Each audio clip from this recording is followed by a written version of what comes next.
going on, guys? Welcome back to my channel. In today's video, I will be going ahead and giving a review for the 2022 Tesla Model X. Starting from the left side to the right, first off we have the opening door button.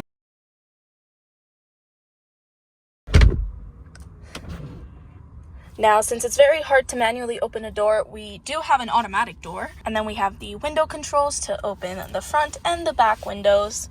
Underneath here, we do have the speaker. And let me tell you, the speaker and the bass on this car is phenomenal. And then we have the little storage area down here with the cup holder. On the wheel, we have the left and the right turn signal.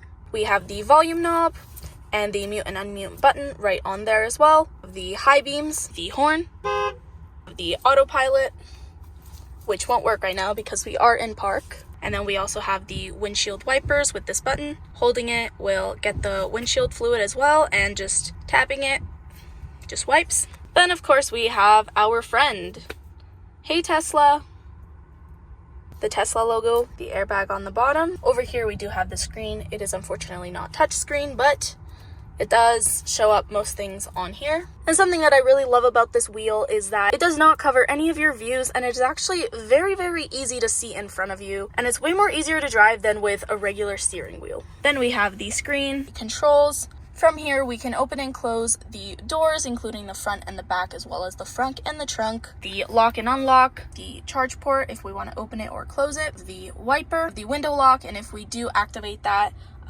the rear passengers cannot open their windows and I would have to do it for them, the driver. We can raise and lower the suspension, fold mirrors, opening the glove box with the code, and child lock. We can turn up and down the brightness from here. The mirrors and steering we can control from there. Recording and Sentry is also on here. Pedals and steering. Now on this vehicle there is chill, sport, and insane. Insane mode is insanely fast, as it mentions, and chill mode is the slowest acceleration you can get on this car. The drag strip mode, the steering mode, which we can put to comfort, standard, or sport. I prefer comfort. The auto turn signals, where the signal turns off automatically, auto shift out of park, slip start, and we have trailer mode. For the suspension, we can choose what type of suspension we want. We can do comfort, auto, and we can do sport, and we can do sport and advanced. Comfort, damping, and autopilot. We can choose whatever height we want. The lower the car is, the more sportier it is. Next we have charging, open charge port. We can go up to 48 amps. We can schedule when we want to stop and start charging. As well as we haven't gone to a supercharger with this car, so we do not have a recent supercharging trip. Autopilot, cruise follow distance, the amount of distance we want from a car when autopilot is on. There's auto steer, which is off. Single click and double click to auto steer activation. The full self-driving visualization preview is also on. There's set speed, offset, which is on fixed, automatic blind spot camera, which is not activated because personally I do not like that feature, only because it's distracting when I am changing lanes and I have to look at the screen. Then there is the blind spot collision warning chime, which is great to have on. Speed limit warning is displayed. Speed limit, relative, and absolute. I have it on relative. Offset, forward collision warning, which is on medium. There's lane departure avoidance, which is off. Emergency lane departure avoidance, automatic emergency braking, obstacle aware acceleration, and the traffic aware cruise control chime are all enabled. Under the locks, we have the keys that have been used for this car and are connected to this car.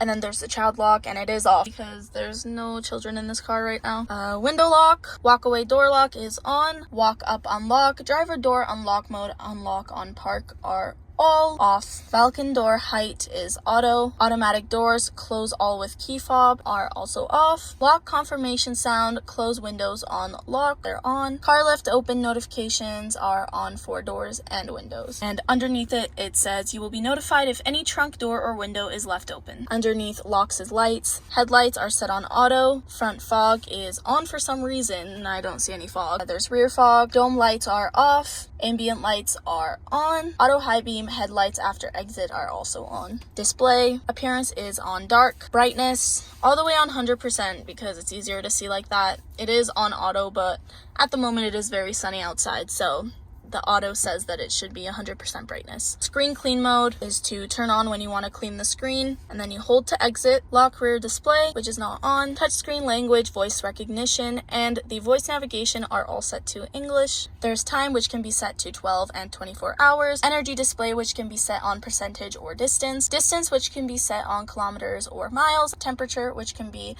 set to Celsius or Fahrenheit, and lastly tire pressure, which can be set to bar or PSI. Over here we have the trips, and it tells you the distance and the energy that you spent. For example, the current trip is 4 kilometers that I've driven, and it has been 11 minutes for those 4 kilometers, and average energy that I've wasted is 218 watts per kilometer. Navigation volume is muted. Automatic navigation, trip planner, and online routing, which are all enabled. Reroute to save is on 15 minutes. Avoid ferries, avoid tolls, and use HOV lanes are all disabled. Safety, we have the Sentry mode, which is on, excluding at home. So then when we're at home, the Sentry mode will not be enabled, so it does not waste battery. View live camera via mobile app is to view the sentries through your phone when you are not near your car. So I could be, I don't know, in Mexico, and I could be looking at the Sentry mode, and I don't even have to be near the car. I just use the mobile app. Dashcam is set to auto. We can delete dashcam clips and format USB drive.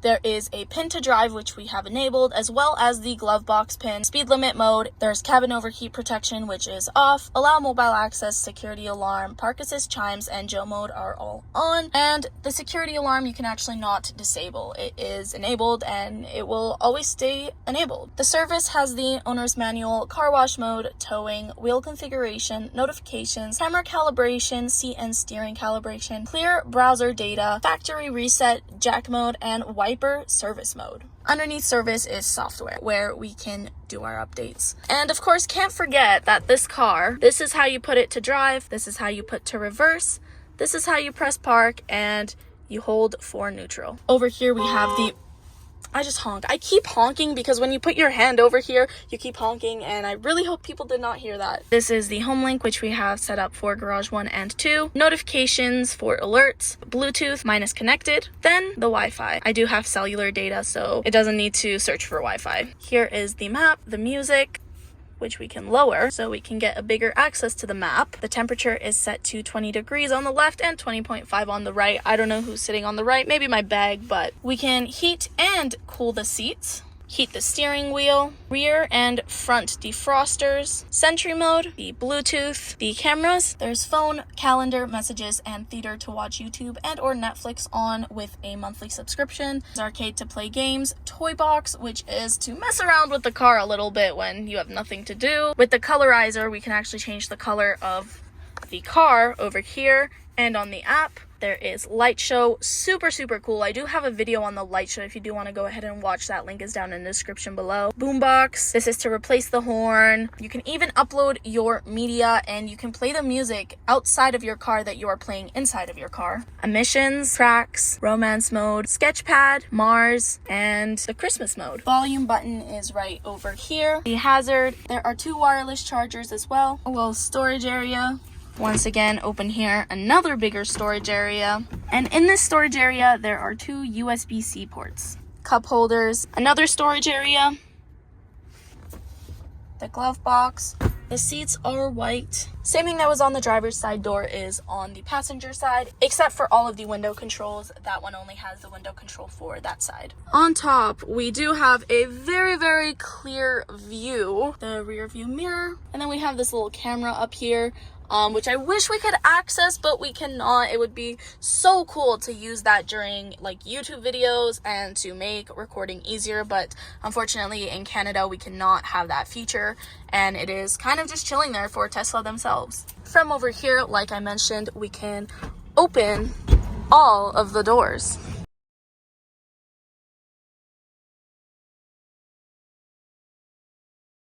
We do have an Xbox in the rear. It did not come with the car, unfortunately. It was purchased separately. Left side, there is the open and close for the door. The top is the open, the bottom is the close. Window control, same thing on the right side. In the middle, there's 2 USB-C ports as well as 2 cup holders.